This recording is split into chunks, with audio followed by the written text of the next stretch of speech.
Today's guest is a mother of four. I have one so far, but believe it or not, the one phase that I dread about having children is having to go through their teen phase. I can't recollect how I was as a teen actually because my memory conveniently chooses to erase all the parts where I wasn't a well behaved child.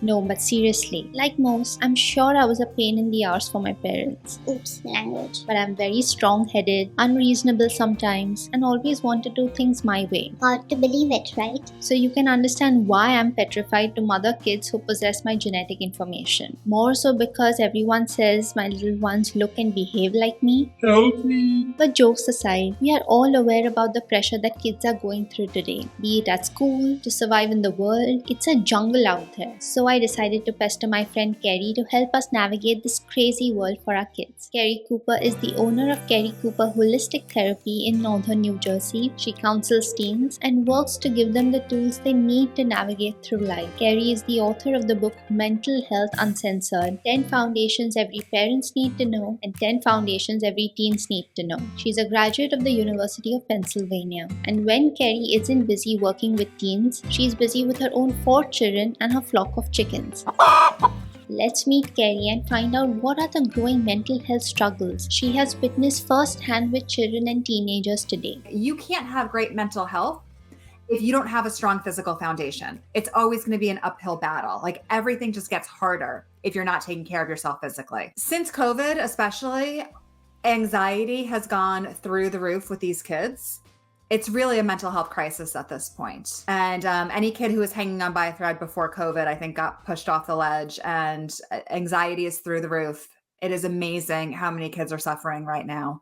So that's what I do, because this is at a crisis level and we really need to help these kids. And that's why I wrote the book, so parents can have a resource. Let me tell you, parenting isn't easy. I love my parents even more now, especially after I have become one. We all know the right things to do. Eat healthy, sleep on time, drink water, but kids don't always listen. Let's find out how we as parents can help our children incorporate these good habits. So there's a few different things. One is parents need to provide the physical foundations for these kids.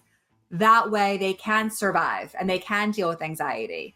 You know, if your kids are sleep deprived, if they're not eating well, if they're dehydrated, if they're not leaving their bedroom, they're like a bubbling pot. And one more thing added to it, and they're just going to bubble over. And that's what we're seeing. Kids just can't handle anything.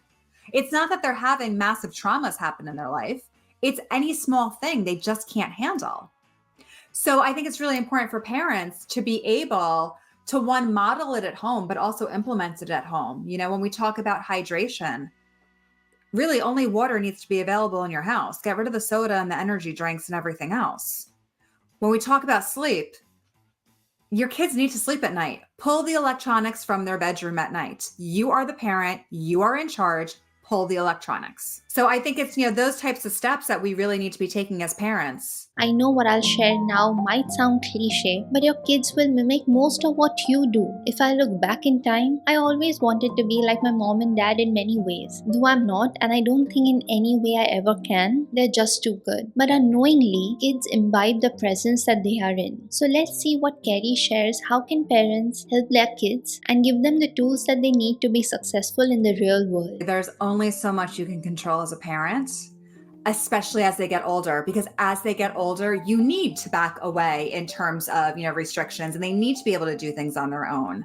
So, my advice is always start as young as possible with them eating well, with, expectations around the house, with no electronics in the bedroom.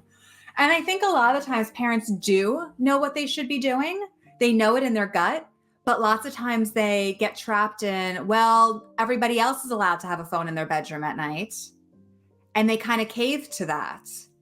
It's okay to say no. It's okay to have your values in your house. If you're scared of saying no or setting boundaries, think again. The reality is kids need structure and boundaries, especially the younger they are. And at the end of the day, you're the parent and you have to be in charge of that. So when you say, like, an example is no electronics in the bedroom, you have to mean what you say. You actually have to say no electronics in the bedroom and keep it like that. But also explain to them why. It disrupts your sleep. It's not healthy for your brain to have that phone next to your bed. We know this. We know it scientifically. So, and also model as a parent. I don't have my phone next to me in my bed.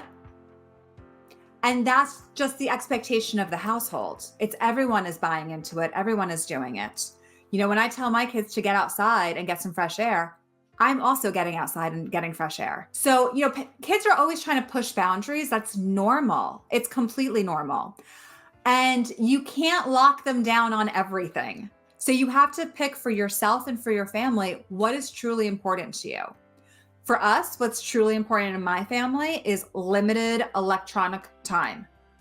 So that's where we really focus, you know? Another thing that we really focus on is providing really healthy, nutrient-dense food in my house. My kids constantly complain that we have bad snacks in my house. Yeah, they can complain all they want. I'm not buying the junk. So when they go to a friend's house, are they eating it? Absolutely. And that's perfectly fine. But in my house, it's not going to be here. And I think that really goes back into parents, especially putting up boundaries and being able to say no to different tasks or activities that they don't really want to be doing. Like, don't agree to bake 50 cupcakes for your parent-teacher organization if you don't have the time to do that. Like, it's okay to say no. So I think that that's a lesson that we want our kids to learn too. Like, it's okay to say no to some things. You don't have to do everything. Absolutely. I think there is a very important learning point for adults as well. When like learning to say no, I think personally, it was one of the toughest things that I had to learn over time. Me too. Because I think at the back of the mind, the thing that was playing was the opposite person will get hurt, get upset, will feel that I'm not giving this particular task importance or that particular person that importance.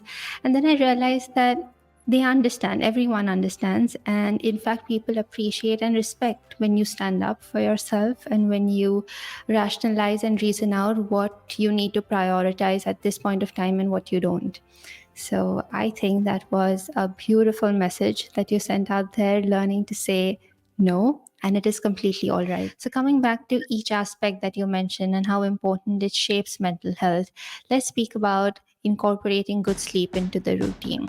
What are the things that one can start with and how can they build up on that?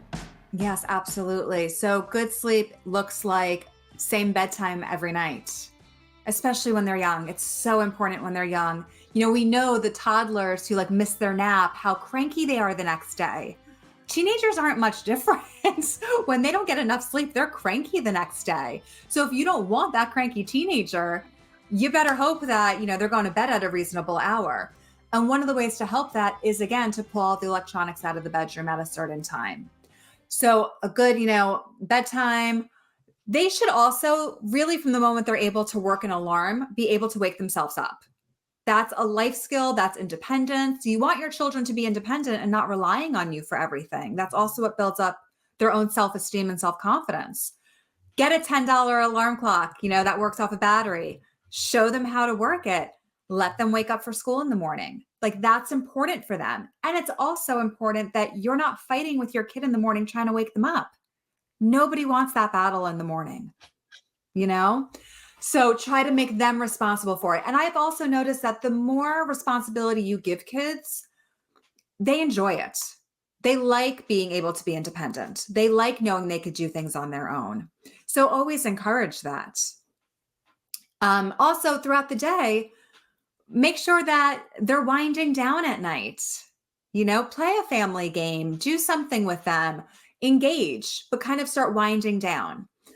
And also, I think another really important aspect to this, especially as they get into middle school and high school, their schedules get a little bit crazier. And then the excuse is always, well, I have to do homework and now I'm up till 1 a.m.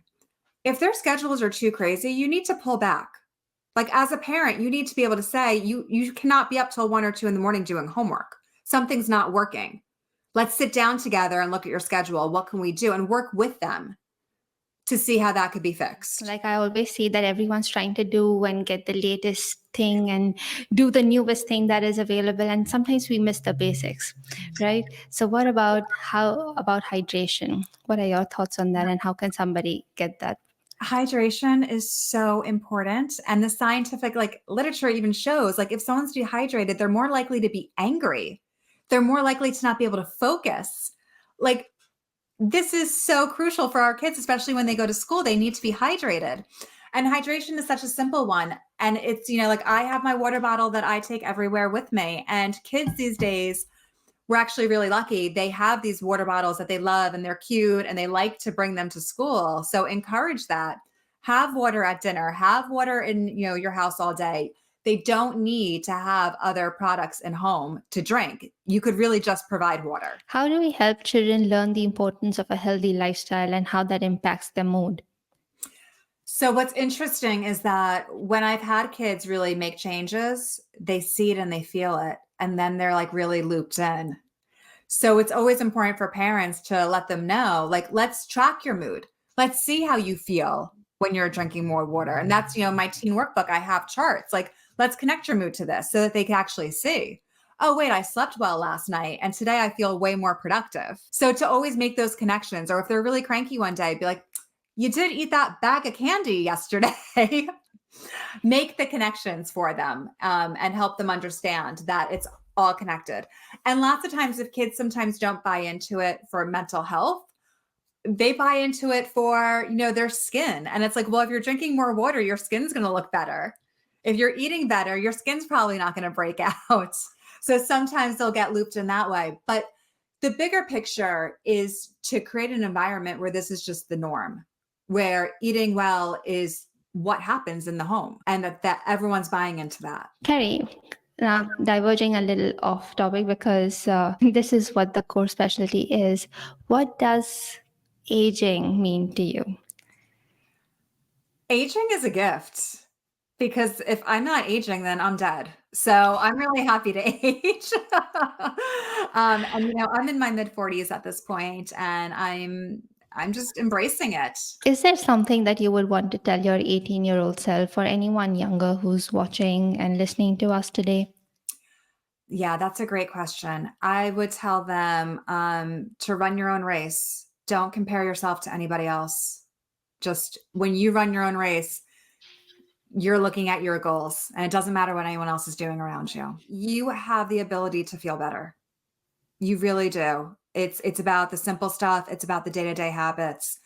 And when you implement them, you really do feel better. Alrighty, now we come to the fun part of the show, Rapid Fire with Dr. Doctor. Are you ready? Yes. Okay. If you could spend a day in someone else's shoes, who would they be and why? If I could spend a day in somebody else's shoes, I would literally spend a day as somebody's cat. I find that to be the most interesting life, just lounging in the sun. At what job would you be terrible? Oh, I would be absolutely terrible with being a tour guide in any museum because I get lost constantly. It doesn't matter how many times I've seen the place. I'd be horrendous. I'd get people lost left and right. Okay, what was your last search on Google? My last search on Google, that is such a good question. I think it was a recipe. It was a recipe for Italian appetizers. Did it turn out the way you wanted it to? Did, yes. I'm going to make a whipped ricotta dip. What's the one thing you would like to change about yourself? I don't know that it's about me personal as much as my life. I think I would really like to take more vacations. And that's something that I've been working on, just small ones, just exploring. We have a beautiful country. I would like to explore it more. How long do you think you'll live up to? It's a good question. I have no idea, but what I do know is that I'm going to live every day. I love it. But if you had to pick a number, Pick a I number? make everyone pick a number, yeah.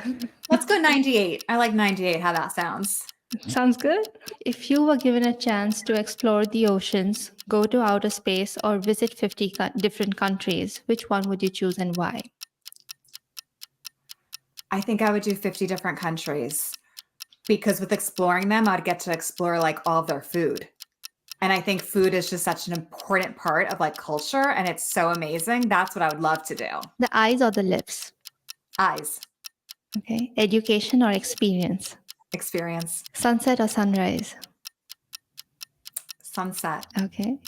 Free travel for 1 year or free lodging for 5 years?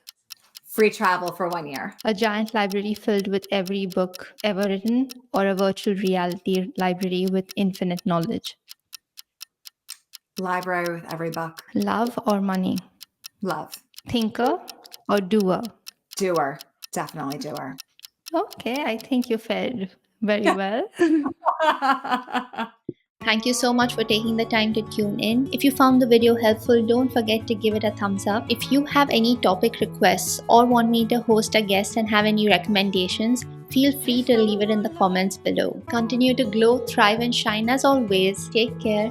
I'll see you soon. Go on now, be good, be fine, live your life, dream big, don't forget to be kind, live, it's your life.